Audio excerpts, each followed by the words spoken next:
So making the news for us, we've got the Chalmers family releasing their first and Australia's first commercial releases of Falanghina and Pecorino, both very small batch wines. Falanghina, the Campanian variety, that's a really sort of sleek, taut, tight, racy wine, sort of lime, white flowers, kind of in the vein of Gruner and Riesling, say those who have tasted it, that we've shown it to. Alongside that, the Pecorino from the Marche in Italy, the variety, also grown in Heathcote, also from 2020 from the Chalmers family.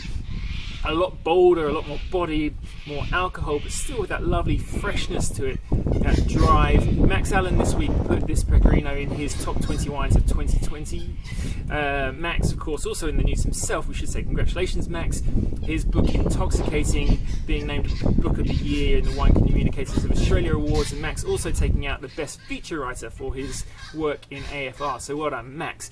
Also making news are the Shadowfax gang, their Minnow range. So obviously Shadowfax are known for their wonderful Chardonnay and Pinot Noir from the Maston ranges. They also have this Minnow range, very well priced everyday drinking wines that they grow from southern French varieties planted on their home vineyard.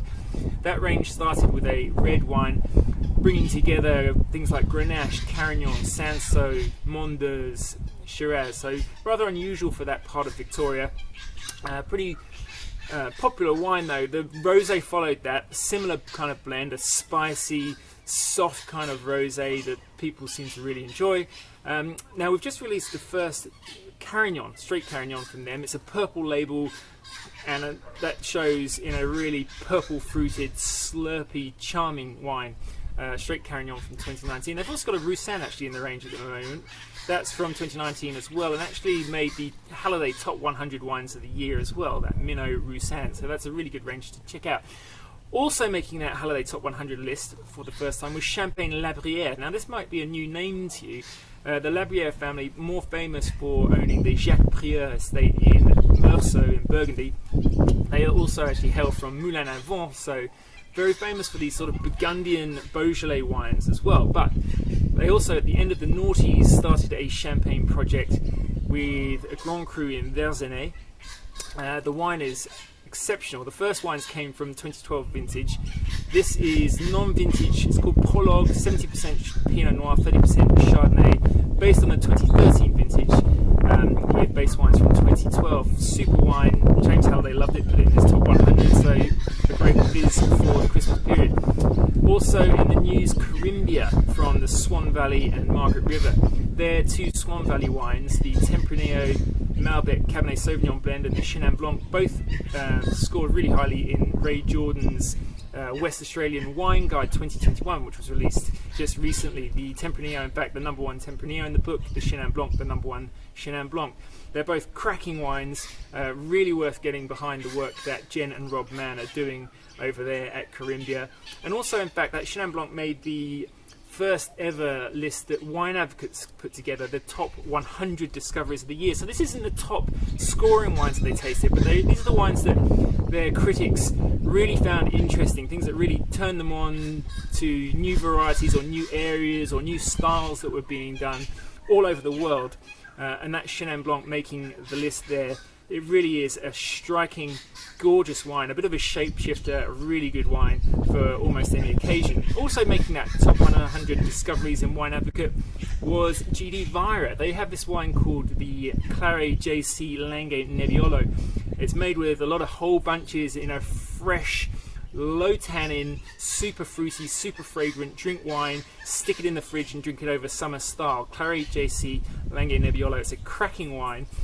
Monica Lana, the critic there at Wine Advocate, just said, I am smitten by it, and I think you will be too, so do check that out from GD Vira. Now, Balnaves also in the news. We had them on the line, Kirsty Balnaves and new winemaker Jacinta Jenkins last week. It's always great to catch up with this family. They are an absolute cracker of Australian wine, just so humble, so honest, so hardworking. They make lovely wines. They grow grapes with great passion over there in Coonawarra. Of course, Pete Bissell left after 25 years as winemaker there, after a 40-year career in winemaking. Pete Bissell, one of the nicest guys you could ever meet.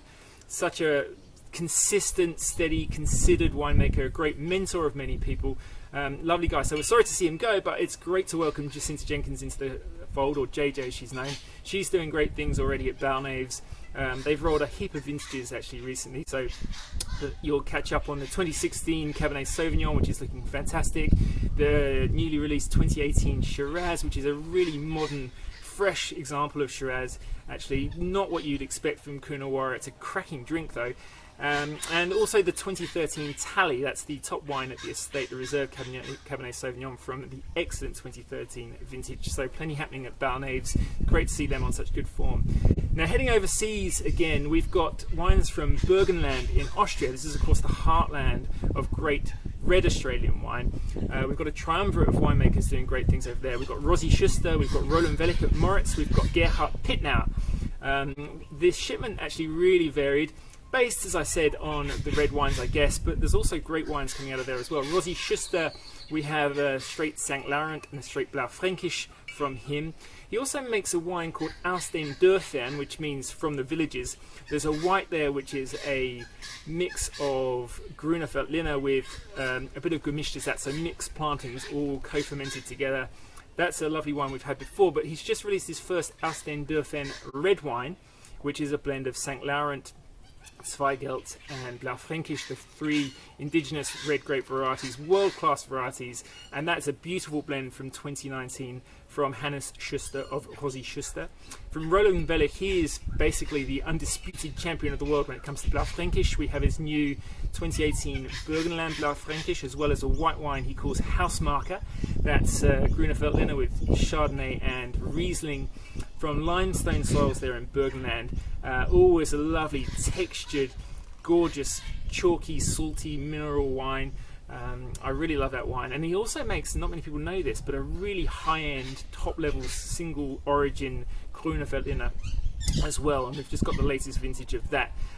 Totally different from Grüner Veltliner that you'll find in the Wachau. This is limestone soils, far more in common with super tight, mineral-driven white Burgundy, or almost like the Côte des Blancs Chardonnay as well. It's got that real salty chalkiness to it, super line and length.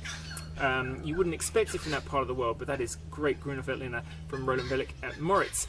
Pittnau, on the other hand, one of the most creative winemakers operating in this part of Europe. Always great fun, always lovely to see his wines. We've got a straight down the line, I guess, couple of wines in the guise of the Pitti Red Blend and the Pitti Rosé, which is always very popular, Blaufränkisch Rosé. We also have a new Blaufränkisch vintage 2018, as well as the Zweigelt from 2018. But also from Pittnau we have this quartet of zero sulfur wines. Now he's been making these wines for years now. The labels are awesome, the wines are super expressive, really full of personality, beautifully made, clean and lovely. So we've got a Pit Nat, he calls it, his Pétillant Naturel. We've got, that's a rosé sparkling.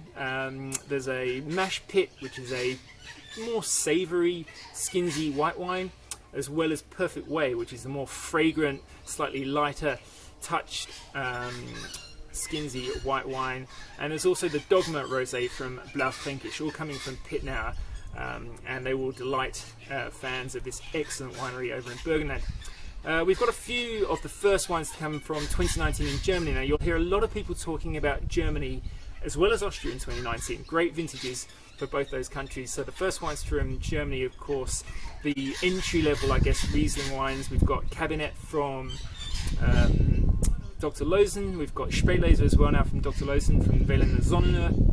We've got the first wines from Dönhoff. Always on good form. Dönhoff, those wines from the Nahe looking really, really good. Also from Wittmann, his 100 Hügel, very affordable Riesling. And this fella here, this is the Jean-Baptiste from Gunderloch, also in Rheinhessen. This actually comes from the Hasselbach family's Grand Cru plantings on the Roter Hang from Pettental, Hipping and Rothenburg. So very, very good pedigree to this, but it's a super bargain. It's always good. It's a slightly softer style of Cabernet, slightly spicy. Lovely, lovely wine. So I'm really enjoying it here, and I'm drinking it here out of a Jancis Robinson Universal glass. Now, we probably don't talk about these enough, but these are just the most beautiful glasses to look at, to feel. to taste from and to drink from. Great Christmas gifts for a wine lover. And we've also got these wonderful decanters as well. The aged wine decanter for decanting wines off their sediment, and also the young wine decanter for breeding young wines. And also, they fit a Magnum. So what could be better for the festive period than a Magnum decanter and some Magnums? And the Magnums are also in the news. We've got plenty always at CellarHand to check out. At the higher end, we've got things like Jacquesson Champagne. We've got Premier Cru Chablis from Louis Michel. We've got a raft of lovely Grand Cru dry German Rieslings, as well as a bit of Cabernet and Spätlese there in Magnum. For the red wines, we've got GD Vira Langhe Nebbiolo from 2018. I am definitely recommending, and plenty of other Magnums as well, so we hope you go and check them out. Now you can get all of the news always at www.cellarhand.store and browse all these items. Please also get in touch, anything you want to know about any of the wines. But more than anything else, we also want to thank you for all your support throughout 2020. It's been a really tough year, but it's lovely to have been in touch with everyone. We're really glad that you're still enjoying the wines, still finding things to be curious about. Always feel free to come to us, but check out that news if you want to on www.cellarhand.store, and all the very best for a great December.